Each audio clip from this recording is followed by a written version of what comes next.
Svetový deň vody je určený na 22. marca už od roku 1993. Vyhlasuje ho každoročne Organizácia spojených národov OSNA. Voda alebo tzv. Aqua. Každý deň sa zo zemského povrchu vyparuje asi 1 bilión tón vody a keď je človek smedný, stratilo jeho telo 1% z celkového množstva vody. Ďakujem za zhliadnutie. Voda! Takže teraz ste počuli niečo o vode, keďže je dneska 22. marca, tak je deň vody, tak som chcela natočiť voľaké video s vodou. Teraz tu momentálne mám vodu.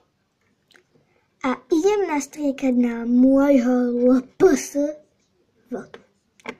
Ste môže zhrdzavieť túto krk, ale ja to totálne ignorujem. Veď idem vody. Poďme na to. Kvôli vode, aby som si nezašpinila svoje krásne pozadie, som sa presunula sem. Tak poďme na to. Teraz som troška od vody. Mám vodu v spreji. Och joj. To bude utierať. Ten mokrý LPS, joj. Super, úžasné. Takže dúfam, že ste spokojní za to, že som sa obetovala, že konkrétne krk toho LPS sa obetoval. Pre vás. Ale zatiaľ mu nezhrdzával, takže okej. Budem ho musieť zutreť. Ešte trocha vody. Celý stôl mám mokrý. Joj! Videli ste, že aj ja pijem vodu. Aspoň sa kúpem vo vode. Každý sa kúpime vo vode, všetko robíme vo vode.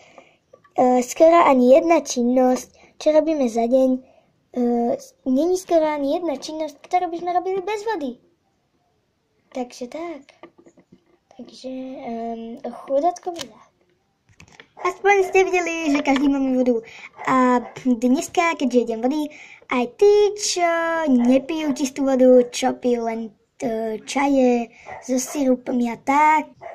Teda vodu so sirupmi, nie čaj so sirupmi.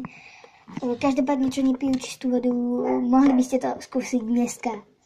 Iba dneska výnimočne, aspoň jeden gluk tej vody. Ja som taký ten sirupový typ. Ale aj čistú vodu pijem raz za deň, aspoň tak 2 poháriky. Takže dajte si tú vodu. Ja som tou vodou teraz pred chvíľkou neplýtvala. Ja práve, že som ju využila dobre. Mám čistý LPS, mám čistý stôl, mám skoro totálne mokrého LPS, mám skoro totálne mokrý stôl, ale to úplne ignorujem. Takže ďakujem vám za zhliadnutie. Užite si vodu.